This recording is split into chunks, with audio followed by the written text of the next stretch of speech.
7 mistakes that'll cost you thousands when buying real estate at auction. So if you've not yet run into my channel, my name is Vaughn Royer, 23-year-old entrepreneur, social media marketer here, bringing you the value, bringing you the fire every damn day. If you've not yet subscribed, feel free to subscribe right now before we crank into it. So I'm gonna crank into it.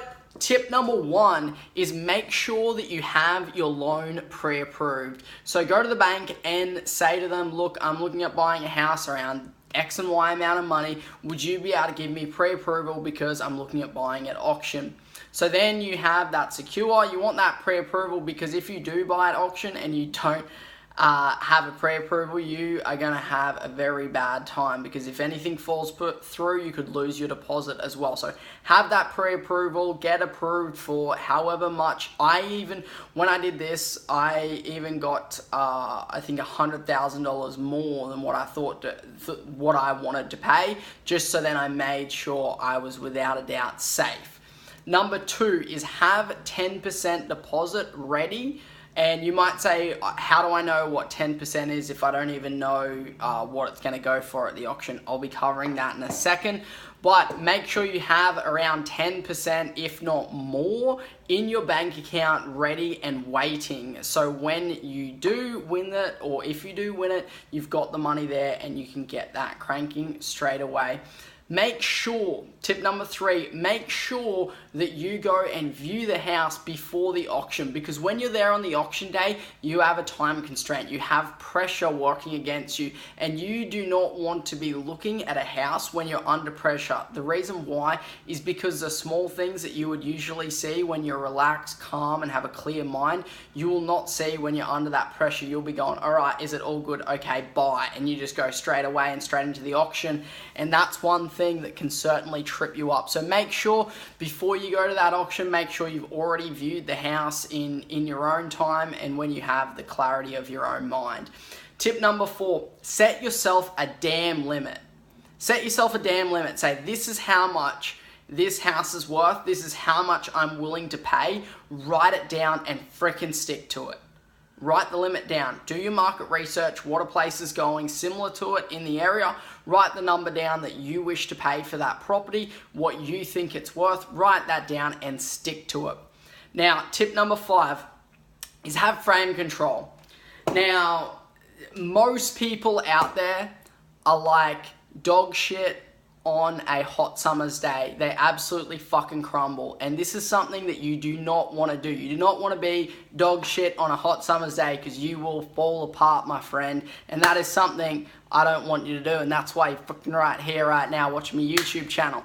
So, make sure that you, when you have that plan, when you have the amount of money that you want to spend, you be solid about that. You get that ingrained in your head, and make sure that when people are, when people are trying to throw you off, or there's other energy coming in, somebody's coming in from here, you look at that auctioneer and you make your calls with clarity and certainty, because if they hear you go, oh, 350, 400, they can hear that you're about to break. They can hear that you don't have certainty. The other people at the auction will hear that you don't have certainty, and the real estate agent will also hear that you don't have certainty, and he'll come over and be like, oh, and he'll try and push you and move you forward. But if you have certainty and you have that clarity, and you have that frame control that you're solid. If you don't know what frame control is, or you want to know more about frame control, or have better frame control, there's a book out there called Pitch Anything. Really good book, highly recommend it. So go read that if you want to get better at frame control and better at understanding how to control your situation, understanding how to have that clarity within those decisions. And then I want to move on to tip number 6. So tip number 6 is utilize whole dollar amounts. So this is a way to sort of get in the other person's head, because if the auctioneer is saying 350, 350, 355, 344, 400, you're coming at that, and 400 is a small number. However, 400,000, 405,000 is a big number, and that creates the reality in the other people who are bidding. That creates the reality in their mind. If you're saying, yes, $450,000, the other person's going, holy shit, that's a lot of money. You already know what you're going for. You already have your target.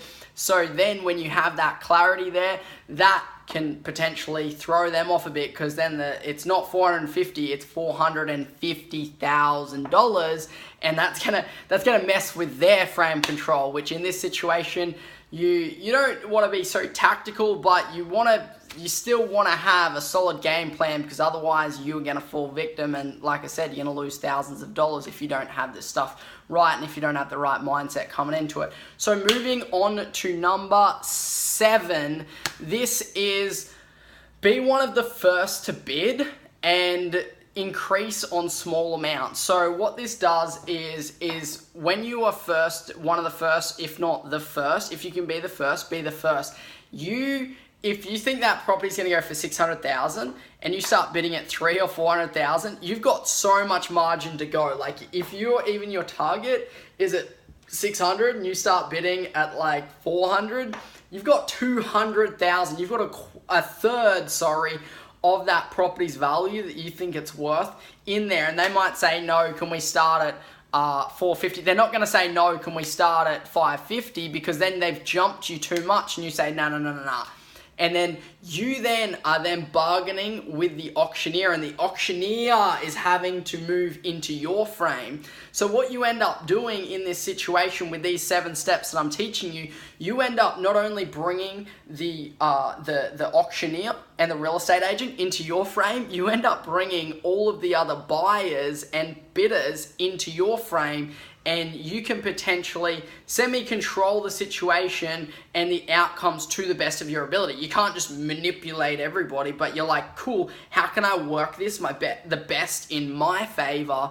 So then you can have control on that to get the property for what you're looking to get it for. So then within that, of course, when you're bidding, because you start small, and as you bring the real estate agent in, the auctioneer into how much you're willing to pay, then he comes into your frame, and he doesn't want to step you out too much because he knows he'll lose you, so he'll step smaller, and then it allows you to start stepping the bids. You might say, yep, you're going up in 5, so you might say, if it's 400, you might say $405,000 back to them. They go, oh, 400, you say, yep, 405,000, and then somebody else goes, 450, and you go back, $455,000. Bang, and right there is they just stepped up 45, but you step 5. They step 20, you step 5. You start making those smaller increments, because you eventually are going to tire that other bidder out. That bidder is just going to keep having to just and you're slowing the process down, which is good, because if you're stepping up in 50s, it only takes 4 bids of 50 to get from 400 to 600. However, it takes 40 bids of $10,000. So those 40 bids, if you're doing 40 bids of $10,000, and they're doing 20 of those 40, that is certainly going to wear that other person down. Where they are, of course, once they've kept going, and you're solid, you're bang, bang, bang, they're like, all right, cool, this guy's got frame control. They're like, this guy is absolutely semi-controlling this situation. He knows what's going on, and then they start getting in their own head, because they're like, if this guy has so much certainty with his bidding and what he's doing, what plan does he have for this house? What does he know about this house? Maybe he knows something that we don't know. Maybe he has a certainty in it. Maybe he will just keep bidding, and there's a big one. They think that you're just going to keep bidding until you outbid them, because you are so certain that you have that certainty and clarity that you're going to win the bid, even though if they bid past your set price point, you stop bidding. But that's that. But that is my 7 tips. So guys, I hope you got value out of that. Make sure you get your pre-approval. Make sure you've got that 10% down. Make sure you look at the property before you even go into the auction. Make sure that you set yourself a limit. Make sure that you have frame control. Make sure that you bid with whole dollar amounts. And then last of all, make sure that you are one of the first to bid and you control the bidding amounts. Yet again, guys, thank you very much for watching. If you've not yet subscribed, hit that subscribe button, hit the notification bell so you get that value every damn day, because I'm doing 100 days of YouTube video a day for 100 days. So I would absolutely love it if you join me, and drop me a comment below and let me know if you've ever bid at an auction in real estate, or you are looking to, or even tell me a funny experience that you've had with bidding on real estate. Thank you very much again, guys, and I'll catch you on tomorrow's video.